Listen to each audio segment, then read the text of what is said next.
Hello, I'm Ben Ahmad from Tunisia. I'm a researcher in Krasnoyarsk. I'm sure that you are asking yourself why I left this country with sun and beach for Siberian coldest weather ever. I just got lucky to find in Siberian Federal University a possibility to undertake English taught program in an amazing environment, safe and comfortable. In addition to the proximity of the university with the industrial world of oil and gas, that gives opportunity to have scientific projects very near to the actual and real challenges of industry. In this frame, I find my place in the Department of Chemistry and Carbon Material of School of Oil and Gas, in which I work as a professor and researcher on a scientific project about which I would like to talk today. A scientific project in which I could incarnate the stereotypic character of a crazy chemist, a crazy scientist, with the multicolored flask searching for the right dosage, the right potion that could make polymers resistant to heat, oxidation, and chemical destructive processes. In fact, my research is about creating a low concentration additive system that increase the thermo-oxidative stability of water-soluble polymer like biopolymers, xanthan gum, or copolymers of polyacrylamides.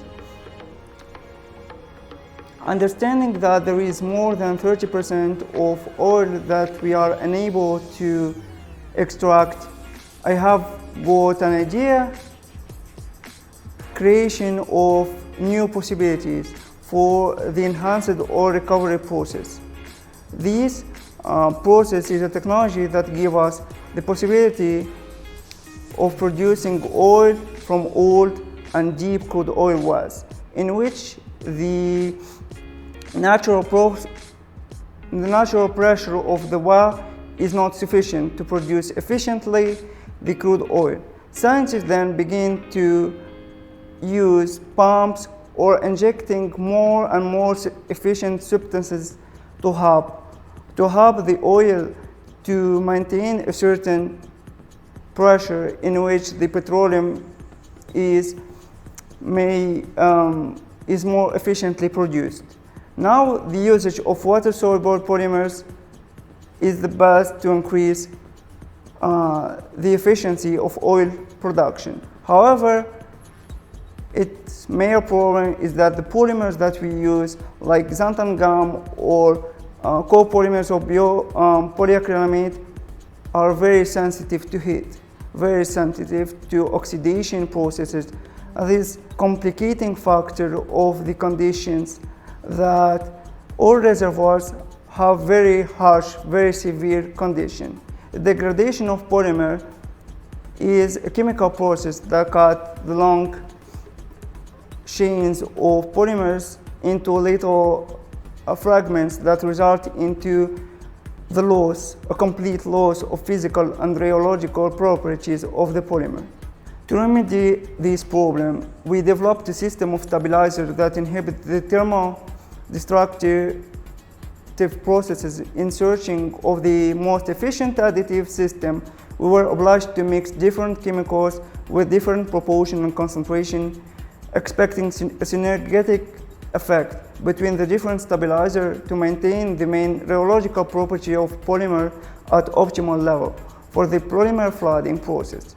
We realized more than 5,000 measurements with approximately 70 different additives. The result at relatively high temperature, 100 to 130 degrees of Celsius, were amazing, and we could, by these methods, increase the thermostability of the polymers in aqueous solution by a factor of 20 to 30, depending on the concentration of the additives. However, for higher temperature, it was not possible to stabilize the polymer. After severe months of epic failure, I received a phone notification. A scientific team was using the same additive for complete different function, enhance the polymer capacity of absorbing gases. With this new information, we decided to apply this method to dioxide of carbon, one of the most famous and so dangerous greenhouse effect gas. In addition to enhance the production yield of crude oil increasing the pressure of the well, including the dioxide of carbon in the water-soluble polymer, first increases the volume of polymer, and so the swelling, and so the pressure in the well. Second, it pushes the polymer solution from oxygen, and so inhibit the oxidation reaction that work as an accelerator, a catalyst for degradation process. The most interesting fact, however, is that we can use the polymer additives as a storage recipient of the dioxide of carbon in the frame of oil and gas production. We would be able to construct an underground prison for one of the most dangerous gases. If all our prognostic and calculation are right, we could be able to produce more, longer, and with less ecological and economic impact. I'm very excited to pursue this research and finally develop a technology that could solve some problem, ecological and economical, how to produce energy and less dioxide of carbon. Although we still have a long road until the finish of the line, but I hope that with some determination, a big luck, and a huge quantity of coffee, I could fulfill my dream to be the scientist that invent something new, something interesting for the new generation. After these lovely words, I invite you to join me to work. We would for a little demonstration about my work for everyday life, except this huge camera as you expect. Here we have some, today we are going to show you how to dissolve polymer in water solution. Here we have some of the partially hydrolyzed polymer. We are going to measure 1 gram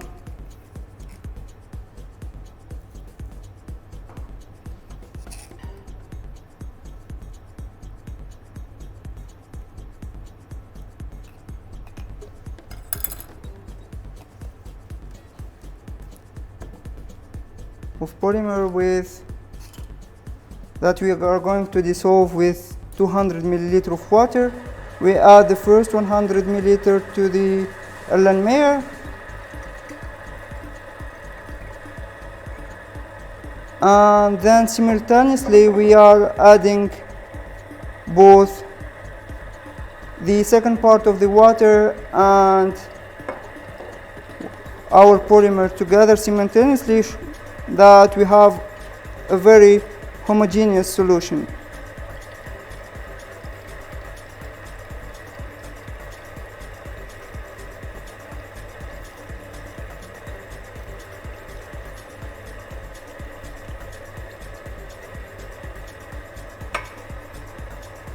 And then we need just to wait for 8 hours that the solution stabilize.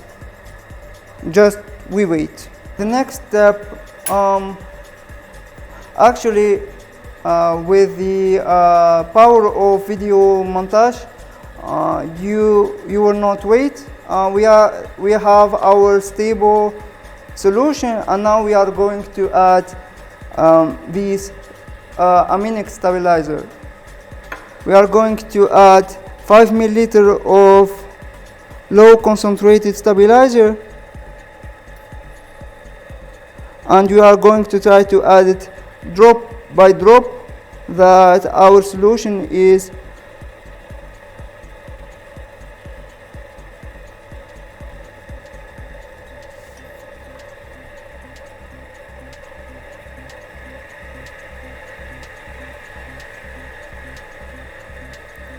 much more homogeneous. Here we have a more stable solution with our stabilizer. Now we are going to pressurize this solution. So we are going to another laboratory with actually pressurized gases.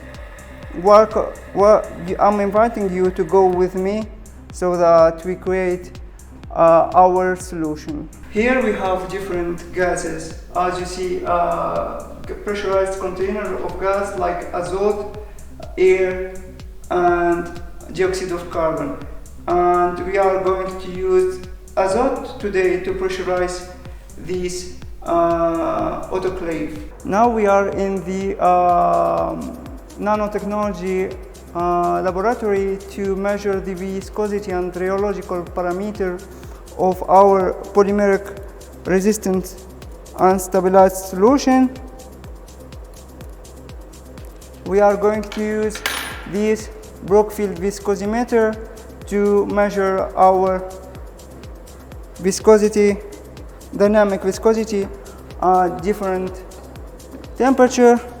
First temperature is room temperature, as you see, 25 degrees, and the second time we would measure our viscosity at 130 degrees Celsius, the same temperature of degradation of the polymeric solution.